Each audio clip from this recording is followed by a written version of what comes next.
Segundo libro del profeta Samuel.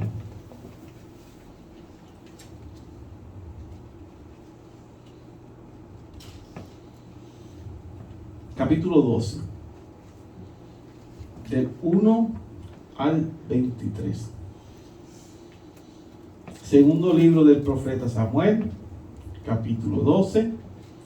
Y los versículos del 1 al 23.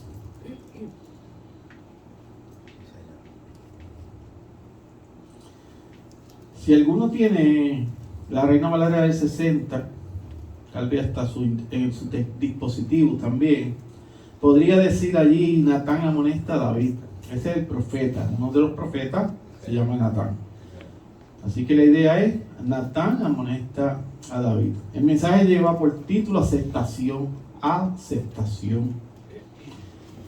Leemos la palabra de nuestro eterno Rey de Gloria. Dice así: Jehová envió a Natán a David, y viniendo a él le dijo: había dos hombres en una ciudad, el uno rico y el otro pobre.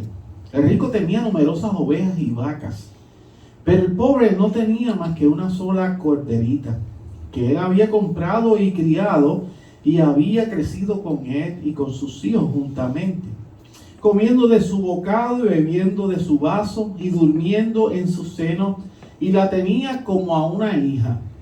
Y vino uno de camino al hombre rico, y éste no quiso tomar sus ovejas y de sus vacas para guisar para el caminante que había venido a él, sino que tomó la oveja de aquel hombre pobre y la preparó para aquel que había venido a él.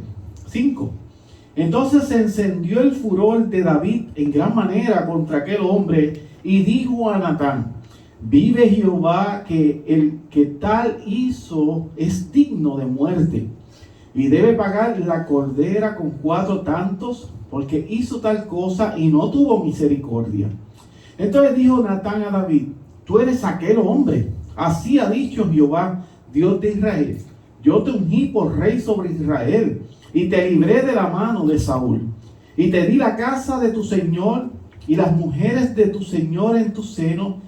Además te di la casa de Israel y de Judá. Y si esto fuera poco, te habría añadido mucho más. ¿Por qué pues tuviste en poco la palabra de Jehová, haciendo lo malo delante de sus ojos? A Urías Heteo heriste espada, y tomaste por mujer a su mujer, y a él lo mataste con la espada de los hijos de Amón. Por lo cual ahora no se apartará jamás de tu casa la espada, por cuanto me menospreciaste y tomaste la mujer de Urías Heteo para que fuese tu mujer. Así ha dicho Jehová: he aquí, yo haré levantar el mal sobre ti de tu misma casa, y tomaré tus mujeres delante de tus ojos, y las daré a tu prójimo, el cual yacerá con tus mujeres a la vista del sol. Porque tú lo hiciste en secreto, mas yo haré esto delante de todo Israel y a pleno sol. Entonces dijo David a Natán: pequé contra Jehová. Y Natán dijo a David: también Jehová ha remitido tu pecado, no morirás. Mas por cuanto con este asunto hiciste blasfemar a los enemigos de Jehová, el hijo que te ha nacido ciertamente morirá. 15. Y Natán se volvió a su casa, y Jehová hirió el niño que la mujer de Urías había dado a David, y enfermó gravemente. Entonces David rogó a Dios por el niño, y ayunó David, y entró y pasó la noche acostado en tierra. Y se levantaron los ancianos de su casa, y fueron a él para hacerlo levantar de la tierra, mas él no quiso, ni comió con ellos pan. Y al 7º día murió el niño. Y temían los siervos de David hacerle saber que el niño había muerto, diciendo entre sí: cuando el niño aún vivía, le hablábamos, y no quería oír nuestra voz. ¿Cuánto más se afligirá si le decimos que el niño ha muerto? 19. Mas David, viendo a sus siervos hablar entre sí, entendió que el niño había muerto. Por lo que David dijo a sus siervos: ¿ha muerto el niño? Y ellos le respondieron: ha muerto. Entonces David se levantó de la tierra y se lavó y se ungió, y cambió sus ropas y entró a la casa de Jehová y adoró. Después vino a su casa y pidió y le pusieron pan y comió. Y le dijeron sus siervos: ¿qué es esto que has hecho? Por el niño, viviendo aún, ayunabas y llorabas, y muerto él, te levantaste y comiste pan. Y él respondió: viviendo aún el niño, yo ayunaba y lloraba, diciendo: ¿quién sabe si Dios tendrá compasión de mí y vivirá el niño? Mas ahora que ha muerto, ¿para qué he de ayunar? ¿Podré yo hacerlo volver? Yo voy a él, mas él no volverá a mí. Esto es palabra del Señor. Este es el mensaje: aceptación. Señor, gracias por la oportunidad que tú me das de predicar una vez más el Santo Evangelio para salvación del alma. Yo te pido que me ayudes en esta hora, que ilumines al pueblo, Padre, que nos prepare y que esta palabra nos afirme, nos capacite, nos consuele, Señor, a través del Espíritu Santo de Dios, aquel que inspiró esta palabra santa. Señor, gracias por la profecía certera, verdadera, la que no tiene ningún tipo de deficiencia y de ningún tipo de error, Señor, inefable, inerrante, Señor. Ayúdanos, ayúdanos, y que sea exaltado tu nombre, Señor Jesucristo. En el nombre de Cristo Jesús he orado. Amén y amén. Bueno, hermano, este mensaje es aceptación.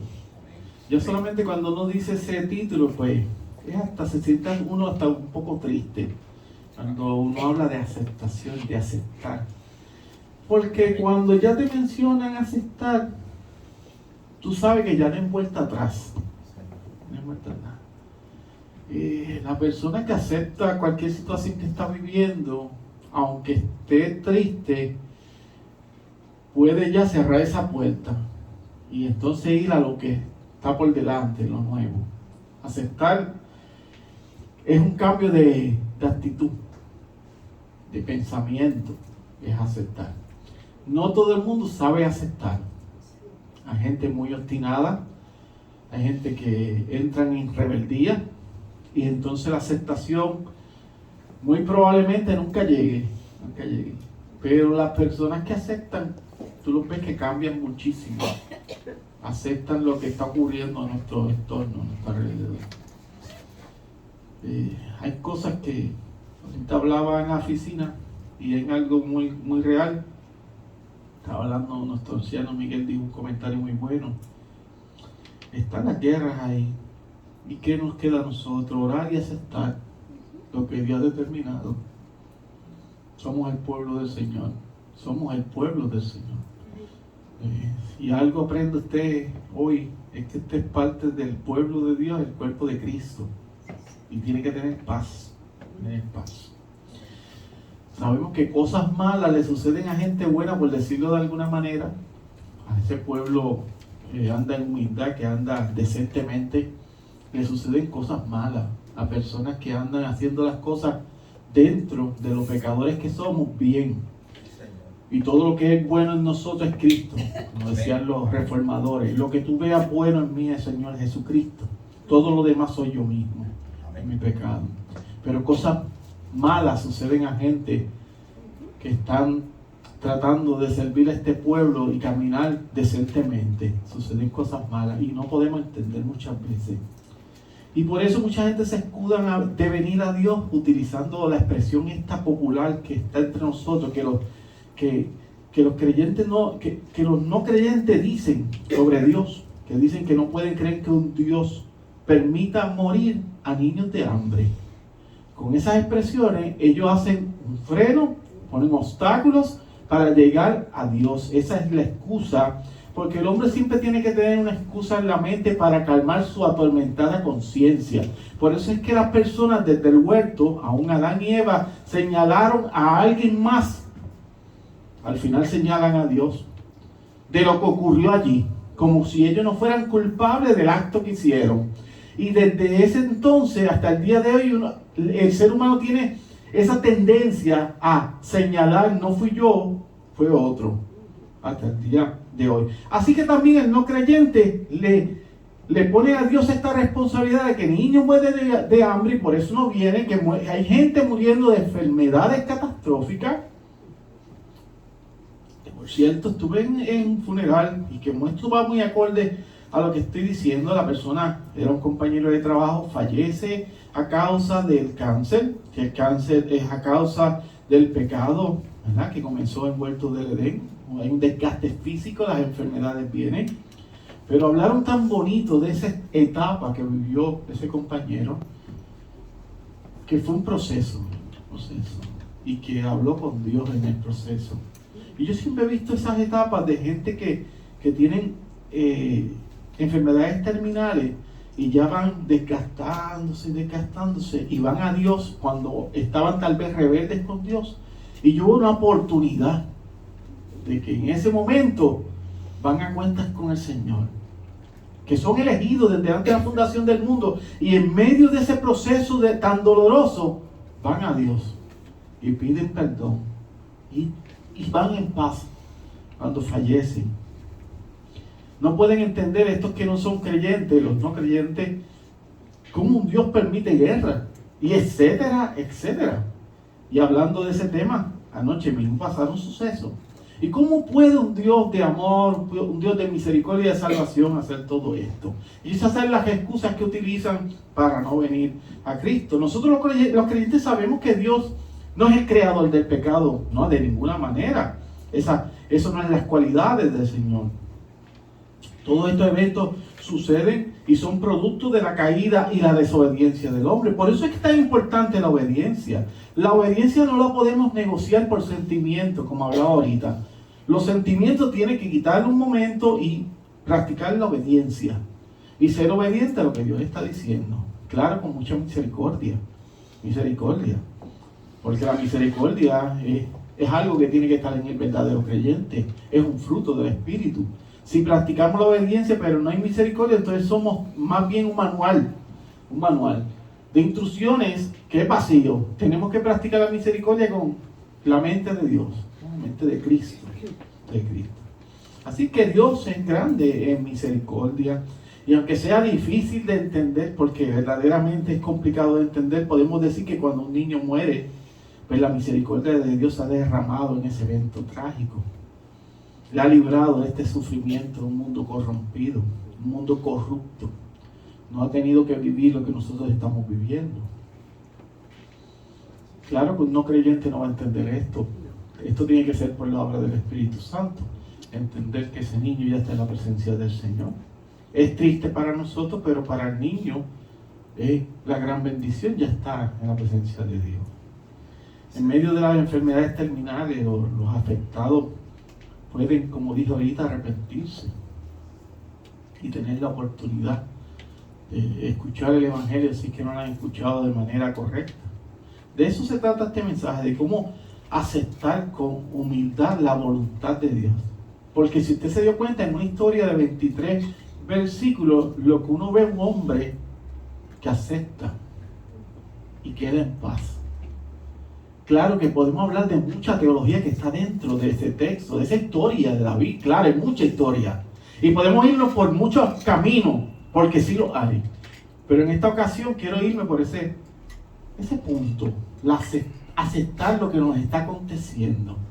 Porque a veces somos muy rebeldes, principalmente yo. Así que hay que aceptar la voluntad del Señor con mucha humildad. ¿Saben que yo siempre le explico eso? Y qué triste que cuando el que lo está explicando lucha también con practicar la humildad y aceptar con humildad. También tiene lucha, porque el que está predicando es el primer pecador, igual que usted.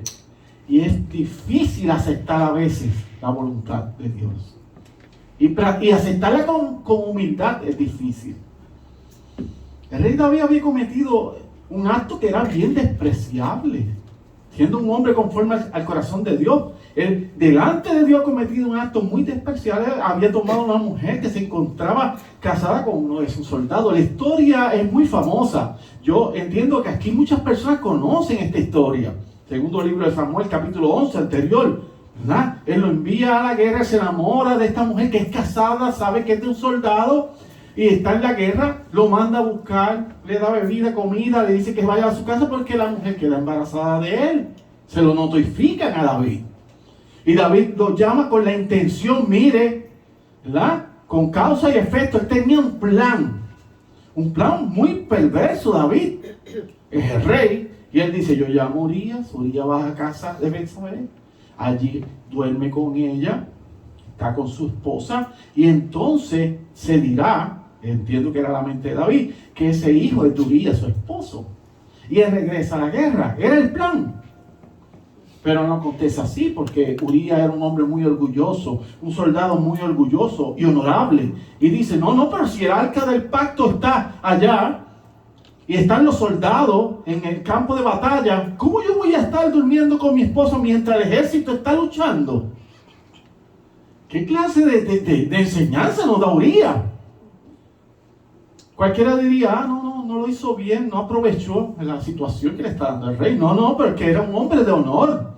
Los que son honorables, los que tienen temor del Señor, no porque se le ofrezca una mujer, un hombre, para tener intimidad con ellos, lo aceptan. Dicen, no, yo soy un hombre casado, yo soy una mujer casada. No me falte el respeto. ¿Por qué? Porque tienen temor de Dios. Y respetan el pacto. Y Urías un hombre orgulloso.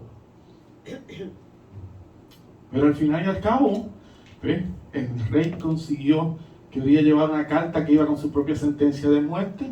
Lo envían al frente de batalla y muere por las manos de Amón, allá en el field de batalla. Fue algo muy bien coordinado, por cierto. Si usted lee la historia, te dice que, oye, ¿qué clase de mente el rey David hace? No, yo digo, ok, David era un hombre igual que nosotros, pecador, claro que sí. Se enamora, posiblemente dice la Biblia que la mujer era hermosa, muy hermosa. Tenía las que quisiera él, pero él quería que ella se enamora de la mujer. El deseo se levanta de un curioso y se levanta y la toma. Y uno dice, oye, lo hizo mal David, ¿qué mal lo hizo? Tú conoces mucha gente que ha hecho eso. Pero la parte que yo veo bien perversa es dar una carta a las manos del propio Urías. Y que el propio Urías lleva la sentencia de muerte en sus manos, inocentemente. No conoce qué está pasando. No abre la carta, nada, no verifica nada, sino que la entrega, y esa carta era para su propia sentencia de muerte. Como era un hombre honorable, pues hizo lo que le dijo al rey. El rey no confiesa lo que hace, no confesó su pecado hasta que no es confrontado por Natán, el profeta Natán, le confrontó de parte de Dios. ¿Por qué usted cree que a veces nosotros llamamos personas a la oficina junto al cuerpo de ancianos, o primeramente el pastor, luego con un anciano, y el consistorio posteriormente, y luego frente a la iglesia? ¿Por qué hacemos eso? Porque hay personas que no quieren reconocer su condición. Y uno lo está viendo públicamente que están haciendo. No le importa si son de la iglesia o no son de la iglesia, y lo hacen públicamente. Y tú tienes que decir, ¿puedo hablar con usted un momento? Y le llama. ¿Qué pasa aquí? Hay iglesias que son liberales que piensan que eso no se puede hacer. Lo siento por ustedes, los liberales. Lo siento. Eso no es lo que dice la Biblia. Si hay un ministro en un lugar, hay un cuerpo de ancianos, Dios los colocó para algo. Para pasar también disciplina, amor, misericordia, pero también hay obediencia y disciplina en la iglesia.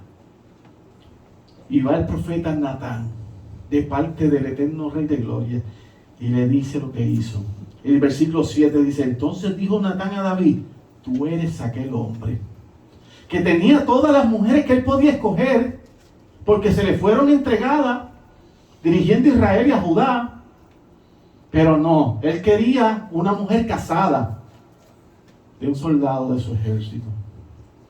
Y él le dice, tú eres aquel hombre que tomó la oveja, el cordero de ese hombre pobre, teniendo tantos tú. Durante el tiempo que David ocultó su pecado, mire, no pudo componer ningún himno, un salmo. Su arpa se silenció. Hay gente que cuando están en pecado escandaloso y no lo dicen en la iglesia, usted lo ve. Y esto yo lo he visto, mire, aquí, esto no me lo puede quitar nadie. Yo llevo ahora en julio, Hay personas que llevan conmigo aquí lo mismo, 13 años pastoreando. Ha sido difícil, muy difícil. He sufrido mucho. Y yo he visto cómo personas que estaban llenos de gozo y alegría secarse en los asientos. Y eso no me lo quita nadie de la mente, porque es que yo las he visto. Que cuando están en pecados escandalosos, tú los ves que están como que no quieren ni que uno los mire. Y uno dice, ¿qué le pasará? Y siguen consumiéndose. ¿Y sabe qué? Muchos de ellos ya no están ni en las iglesias. ¿Por qué? Porque no confesaron su pecado. Y no hay nada más triste que tener un secreto delante de Dios. Que uno no confiese. Dios sabe todo, claro está. Estoy hablando del carácter de nosotros. ¿Quién le va a ocultar algo a Dios? Nadie. Entonces el alma de David se silencia. Su alma se convirtió en un árbol que pierde las hojas en otoño. Así se convirtió el alma de David. Por cierto, lo mismo que nos ocurre a todos nosotros cuando guardamos secretos. Algunos dicen que luego de salir de la tragedia escribió el Salmo 51. Muchas personas dicen, los historiadores, que el Salmo 51, versículo 3, allí escribe David, porque yo reconozco mis rebeliones y mi pecado está siempre delante de mí. Cuando Natán lo confronta, entonces David puede decir, porque yo reconozco mis rebeliones y mi pecado está siempre de mí. O usted no dice, perdóname Señor que soy hombre o mujer pecadora o pecador.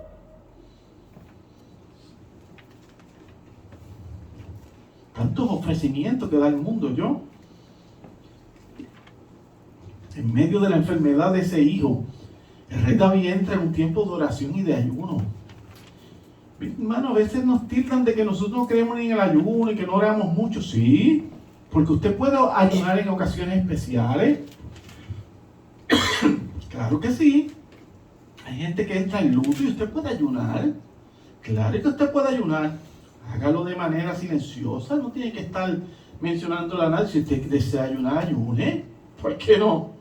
¿Quién dice que no? Claro, no se me convierta en un legalista con el ayuno y le ponga tiempos y números y cosas que usted crea que es un manual. Como va a coger el examen de la licencia de conducir. Esto no es así, esto es espiritual. Entonces lo que va a pasar es hambre. Esto es espiritual, esto es espiritual. Esto tenemos que ir a Dios en obediencia, creyendo que Él nos está escuchando. Y dice, Señor, yo voy a restringir este tiempo de alimento porque yo quiero ir a ti, meditar en tu palabra, orar, estar tranquilo, porque necesito reflexionar sobre mi vida, porque a veces andamos muy ligeros y se nos olvida que Él estará con nosotros todos los días hasta el fin del mundo y nos llenamos de miedo y de pánico. ¿De qué?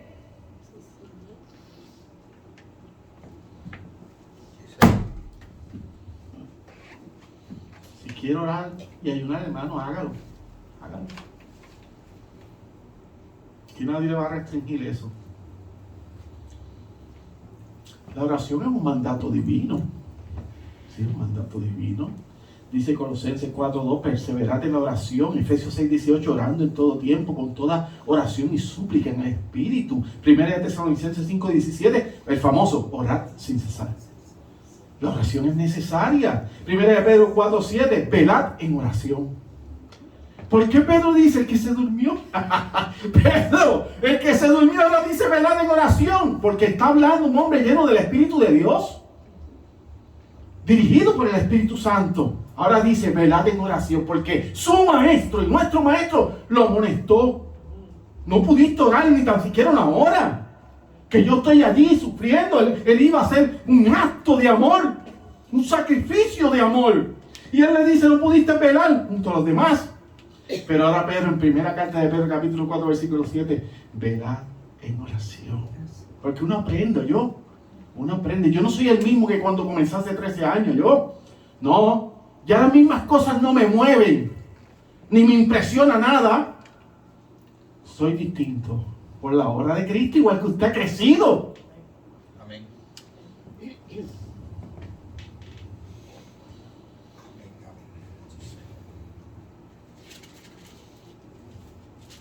Escuché a alguien que estoy contento porque llegó a Cristo, hablando de todo lo que dejó ya en Cristo, pero lo utiliza como una obra. Ya yo no hago esto, ya yo no hago otro, esto. Y yo,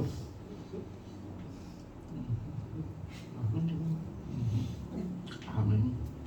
Y yo acá grabando, y yo, pero él se salva por la obra de Cristo o por la de él. Yo puedo sostener esto con lo que yo estoy haciendo de ninguna manera, porque yo soy un pecador, hermano. Yo no puedo sostener esto. El que me sostiene es Cristo, el Señor Jesucristo, el que me sostiene y te sostiene a ti. Tú puedes dejar lo que tú quieras y eso no te salva para nada. Eso tú lo haces porque ya eres salvo. Y tu conciencia te dice, ya no puedes hacer esto. Pero no es que eso te trae a Cristo y te salva. No, es que Él te ha salvado y tú en amor a esa obediencia, a esa salvación, tú dejas cosas que sabes que a conciencia están mal. Así que no critiques mi vida, y eso lo estoy diciendo para la cámara, yo. No critiques mi vida, porque posiblemente tú no tomas ni haces muchas cosas, pero tienes ese corazón y esa mente bien mal. Mira, ya yo no me preocupo por nada de eso, estoy tranquilito. Mire cómo estoy tranquilito. Usted le rinde cuentas al Señor. Así que todos debemos estar de acuerdo que la oración es beneficiosa para nuestra vida espiritual. Es beneficiosa. Pero recordando que no puede cambiar el decreto de Dios. Mira, Dito, escúcheme, tú que estás viendo por internet, Dito, bendito sea el Señor, Dito, si tú no aprendes nada de este mensaje, aprende esto, vamos a orar, pero no pienses que vamos a cambiar el decreto de Dios por nuestra oración. Si no aprendes nada del mensaje, no se cambia el decreto de Dios jamás, es un decreto divino. Si no aprendemos nada, aprendamos esto. Vamos a orar y el decreto de Dios se va a establecer siempre. Siempre. Dios tiene un plan establecido desde antes de la fundación del mundo. Cuando nuestros parientes y amigos están enfermos, ¿qué debemos hacer? Debemos orar por ellos. Debemos orar por ellos. Ya dice Santiago 5:16 que la oración eficaz del justo tiene mucha fuerza. Mientras hay vida hay esperanza. Oremos. Y mientras queda esperanza, hay lugar para la oración. En medio de las lágrimas, oremos. Siempre se llama la oración. Cuando muere un creyente, debemos entender que ese hermano se encuentra en un estado de felicidad eterna con el Señor. Ya pasó. Está en la esperanza que ha de suavizar nuestra tristeza. Si usted tiene un familiar creyente, un amigo creyente, un hermano, mire, y ya falleció, está en el Señor. Señor. Esa primera de Tesalonicenses 4:13. Cuando David dice el versículo 23, si usted está viendo, él dice, yo voy a él. El concepto de la muerte, el cielo, todas esas falsas doctrinas que tienen las personas. David dice, yo voy a él. Nos muestra la confianza que tiene el creyente en esa reunión futura después de la muerte, lo que incluye la reunión de los niños que han muerto con los santos que mueren. En Mateo 19:14 Jesús dijo, dejad a los niños venir a mí y no se los impidáis porque de los tales es el reino de los cielos. David está hablando algo muy hermoso aquí, pero está en un estado de aceptación, que es el mensaje que queremos traer en esta mañana. Luego de que David se humilla delante de Dios con súplica, oración, ayuno, llega la noticia ya predicha por el profeta Natán, porque David sabía lo que Natán dijo. David era un hombre de Dios que cometió un error, un pecado delante de Dios. Y el versículo 14 dice, el hijo que te ha nacido ciertamente morirá. Y después dice el versículo 19, mas David viendo a sus siervos hablar entre sí, estaban cuchicheando los ancianos. Estaban hablando, ¿cómo le decimos esto al rey? Si él estaba mal, el niño no había muerto, ahora el nene se muere. ¿Y cómo le hablamos al rey? ¿Qué hará? Porque David era un hombre de sangre caliente. Era un hombre que manejaba la espada con fuerza y determinación. Dios le había dado un don terrible a David, era un guerrero. Usted conoce las historias de David. David había asesinado muchas personas. Así que cualquiera le habla a un rey así. Una noticia tan difícil, el 19. Mas David, viendo a sus siervos hablar entre sí, entendió que el niño había muerto. Por lo que dijo David a sus siervos: ¿ha muerto el niño? Él le preguntó. Y respondieron: ha muerto. Ellos no se atrevieron a ir, pero cuando David se da cuenta, las conversaciones secretas, va. Y le dicen: ha muerto. Todos los esfuerzos que hizo David fueron ineficaces contra el decreto divino.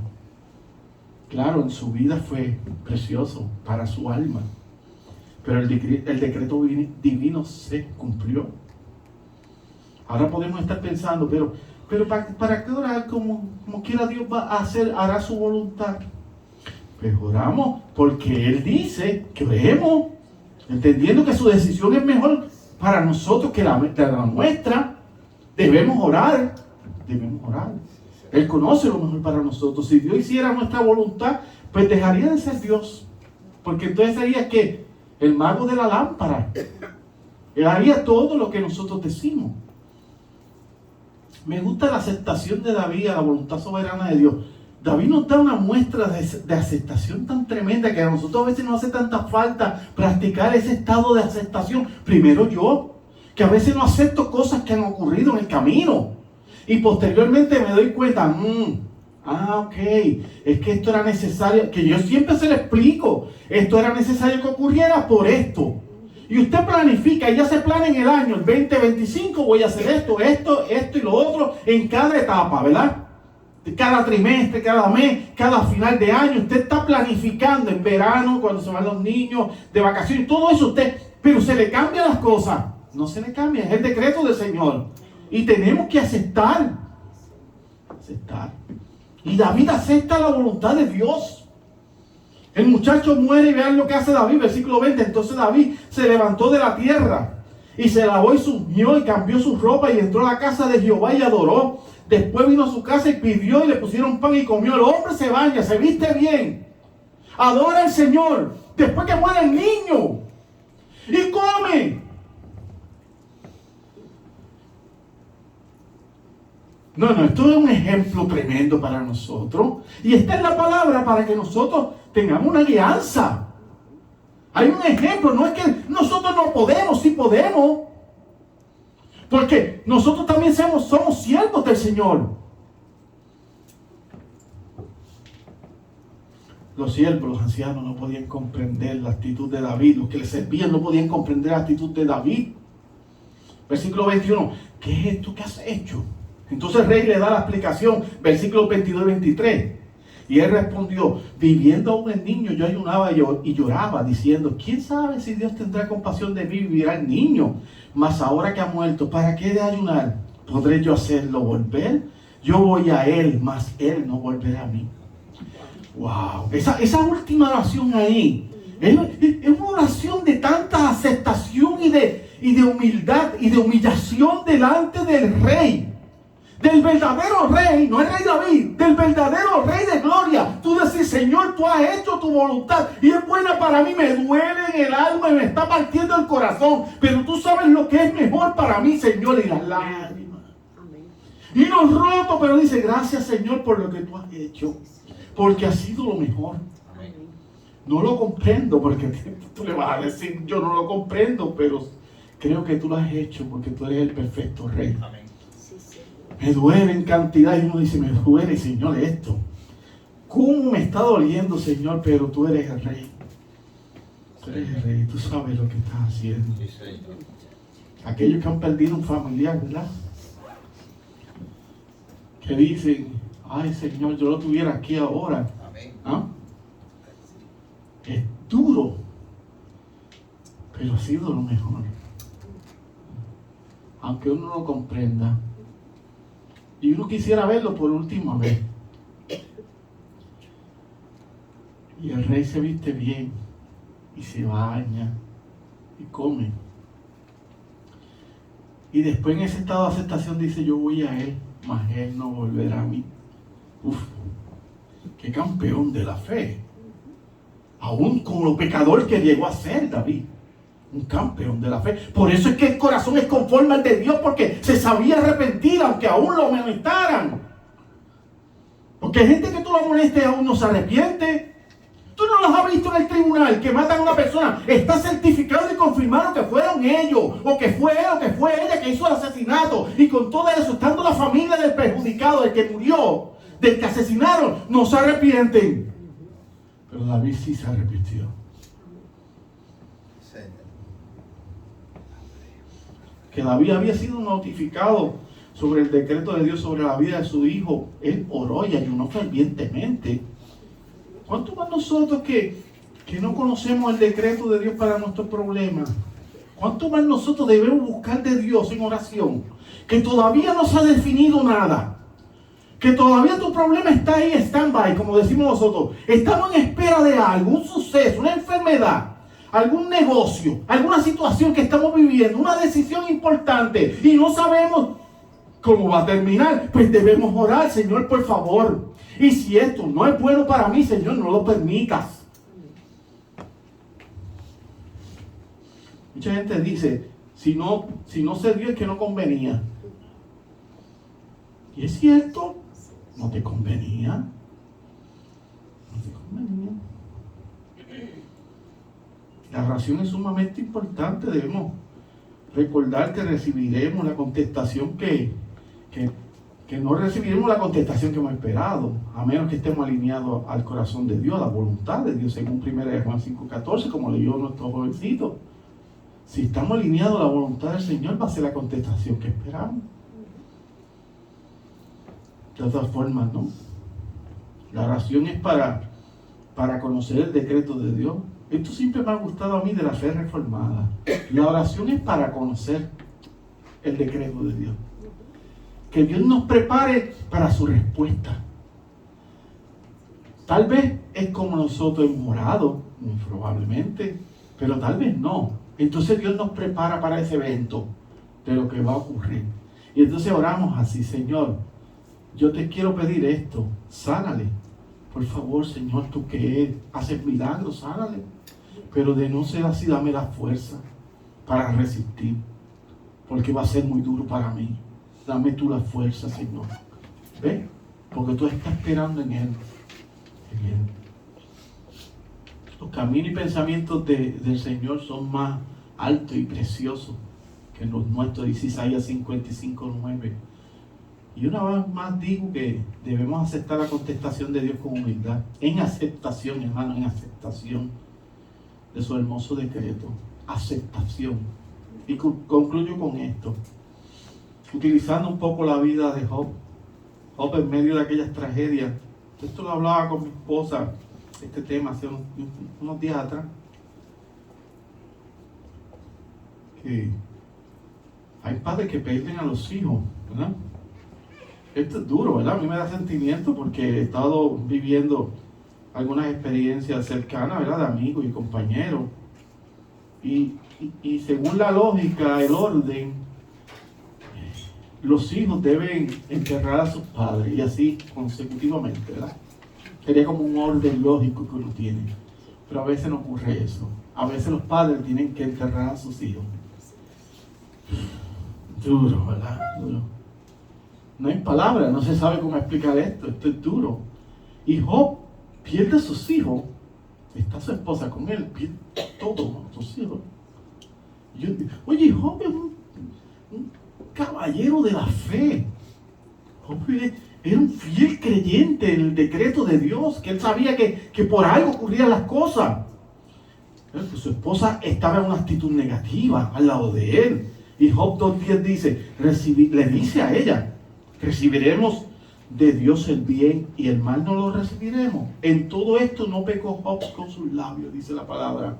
Y tú dices, ¿cómo Job puede decir eso? Porque Job sabía aceptar la voluntad de Dios.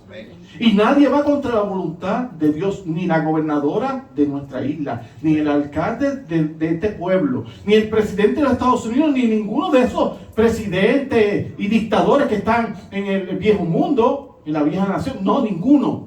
Nadie va contra el decreto de Dios. Todo lo que acontece en este planeta está bajo su decreto. Y va a acontecer. Vamos solamente a orar. Así que aprendamos a aceptar, a amar la decisión de nuestro amoroso Señor. ¿Viste lo que dije? Escuchó, hermano. A amar la decisión y decreto de Dios, del Señor. Habrá momentos donde su decisión nos llenará de alegría. A mí me ha llenado mucho de alegría, muchas decisiones. Y otras veces de dolor y confusión. ¿Yo? Dolor y confusión.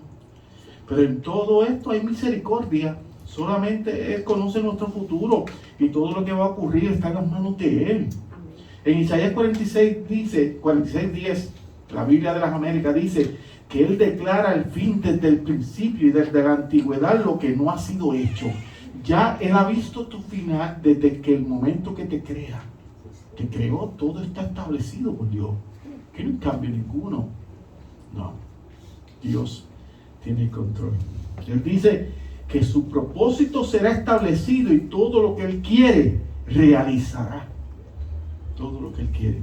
Así que aquí no hay ningún jefe, presidente, dictador que vaya contra eso. Él lo ha establecido y Él es soberano. Este fue el mensaje: aceptación.